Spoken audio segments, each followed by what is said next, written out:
Okay, so good morning. Today we're going to discuss about our last topic in module number 14, which has a title of Growth and Exit Strategies. Okay?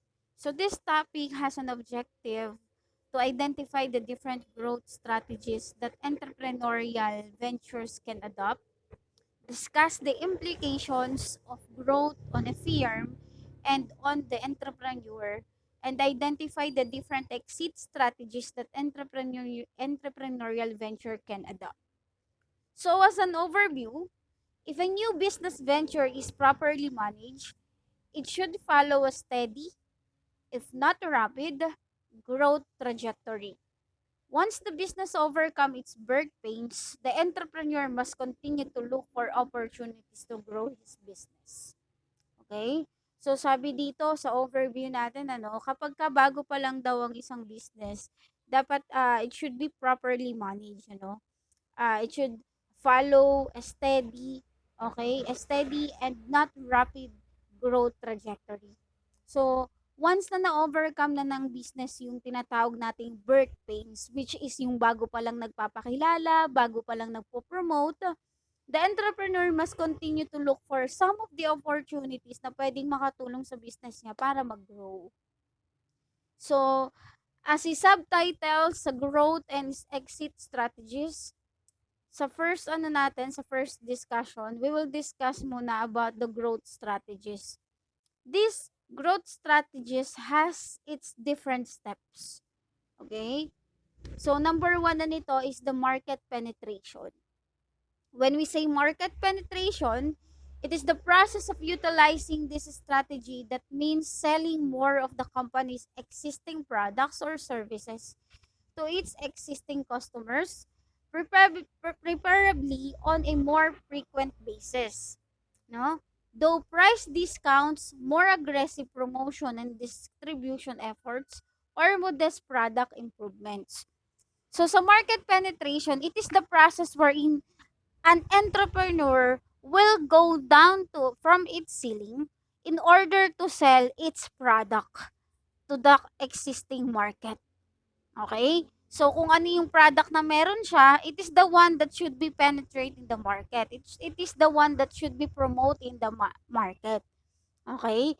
Dito papasok yung distribution efforts na tinatawag at saka yung modest product improvement. Okay? Sa market penetration. Then, number two is market development. When we say market development, it is utilizing the strategy that means selling the company's existing product to new markets.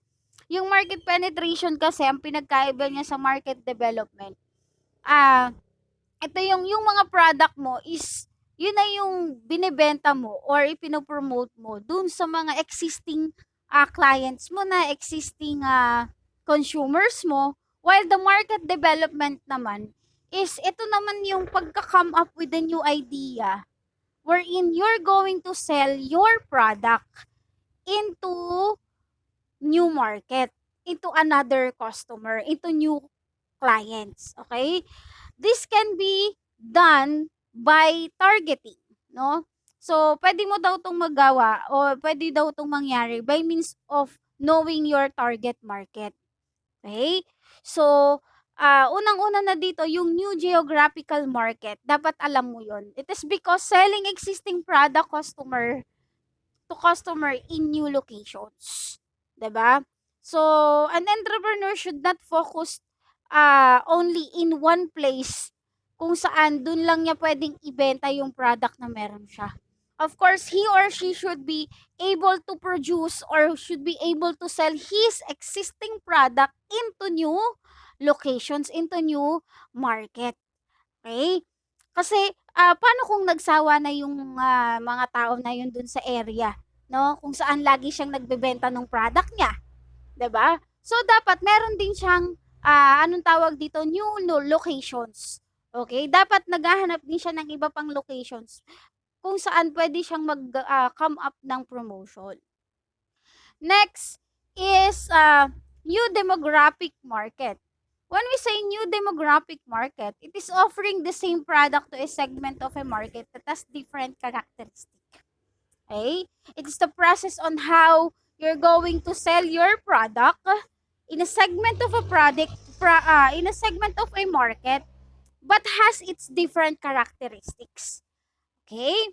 Next is expanding to industrial buyers. When we say expanding to industrial buyers, it is selling the product to individuals but later graduate to servicing industrial buyers. So in this process, you're going to sell your product to individuals. Okay? Then gradually or unti-unti, no, is natuturn mo siya into giving off a service into much higher or much industrial buyers o mas malalaki pa. Okay? Okay, another steps in when it comes on growth and strategies, number 3 is product development. When we say product development, it is a strategy that means creating new product and services targeted at the firm's existing market. No? Ito yung tinatawag nating logical strategy wherein alam mo na kung anong product na meron ka, 'di ba? But you can create a new product and services. You can come up with packages, you can come up with promotions, you can come up with sales, 'di ba? So, this is the logical strategy, sabi nga kanina, no? Especially for the companies that understand the needs of the customers well. Okay? Companies can expand their product range by coming up with different or product innovations, like acquiring rights to produce someone else's product, or buying in a product and branding it. 'Di ba? Kasi lalo na ngayon, uso na yung pagbabrand ng ibang product. So you can come up with buying another product, then uh, you can have your own brand for it. Okay? So, yun yung product development na tinatawag. Next, number 4 is diversification. When we say diversification, it means growing the business by introducing new product. Okay? Ito yung you have to, or in order for your business to grow, is you have to introduce a new product to the market. This is the most capital intensive and probably the riskiest among the 4 types of growth of strategies, because this diversification requires both product and market development effort, not just the promotion, not just the money, the capital, but also the market development or the product development. Okay? So, this diversification can be done through vertical integration or horizontal integration. When we say vertical integration, expanding the scope of business operations by either moving backward or taking a step back on a value-added chain toward your raw materials. Okay? Pag sinabi naman nating moving forward, this is the process on how you're going to take a step forward on the value that is added on the chain toward your customer's value chain. Okay? Next, horizontal integration. Pag sinabi nating horizontal integration, courses on same level of value-added chain and involves a product or service from different but complementary value-added chain. Yun yung horizontal integration na tinatawag. Let us now proceed with implications of growth for the firm and the entrepreneur.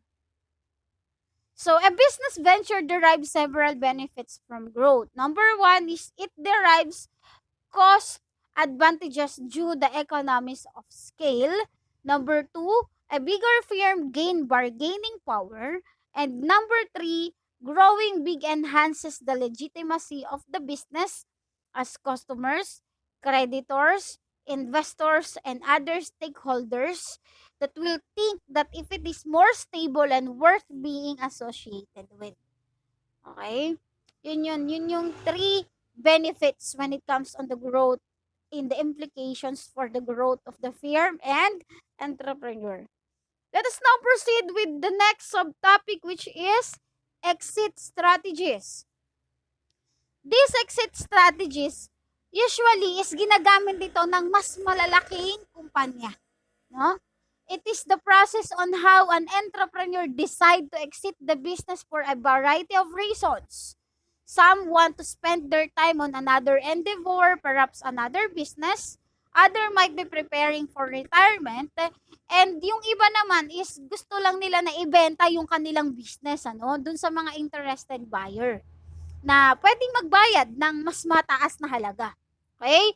So, others are forced to cease operations because of continuing losses or yung tinatawag natin na bankruptcy. Yun yung mga karaniwang nagiging dahilan kung bakit nangyayari o ginagawa ng ibang kumpanya yung exit strategies. So here are several exit strategies na ginagawa ng mga malalaking kumpanya. Una, succession in family-owned business. Succession in own family business, it chooses to transfer ownership of their business to the family member. Let's say for example is magre-retire na yung CEO, okay? And then or yung president of the company. Ililipat niya yung authority sa either sa anak niya, okay? O sa mas karapat-dapat na member of the family. Next, number 2 is selling the business. Entrepreneurs also have the option to sell their business. It is because they may decide to sell their equity insiders. It's either the managers and employees, the outsiders, which are the individual, the institutional buyers. Okay? So, dito sa selling business or selling the business, pumapasok dito yung management buyout. Yung buong management ng negosyo, buong management ng company is pwedeng kasama dun sa pagbibenta. It is because the entrepreneur can offer the business ownership to its top managers who are not co-owners of the business. Okay? Next, employee stock ownership plan or ESOP. Okay? Nabanggit na natin to nung nakaraan doon sa ating, 'di ba? Wherein some of the employees, okay, can have their share in the company as a bonus depending on profitability of the company. Okay? So, most especially kapag maganda yung performance ng isang employee, pwede siyang pumasok sa employee stock ownership na tinatawag. Okay? Next is sale to outsiders, wherein a business can be sold to people who are not currently involved in the company. It concentrates on keeping the cost under control, focus on getting healthy margins, ensure that the capital equipment is up to date and properly mandated, then it maintain good management team and get all financial statement in order. And then number 3, exit strategy is the bankruptcy. Okay? Ito naman yung kapag nalulugi na yung negosyo, this actually happen when a company cannot pay its debt anymore. Okay? So, in other words, it lacks the resources to meet its existing obligations and telltale signs of bankruptcy including the following, which are the sudden departure of top people, the supplies and materials needed to meet orders are lacking, large and increasing discounts of customers, payroll taxes are not promptly paid, demands from creditors that payments be made in cash, and growing complaints from customers about poor services and products quality. Yun yung pwedeng maging dahilan kung bakit nagkakaroon ng bankruptcy.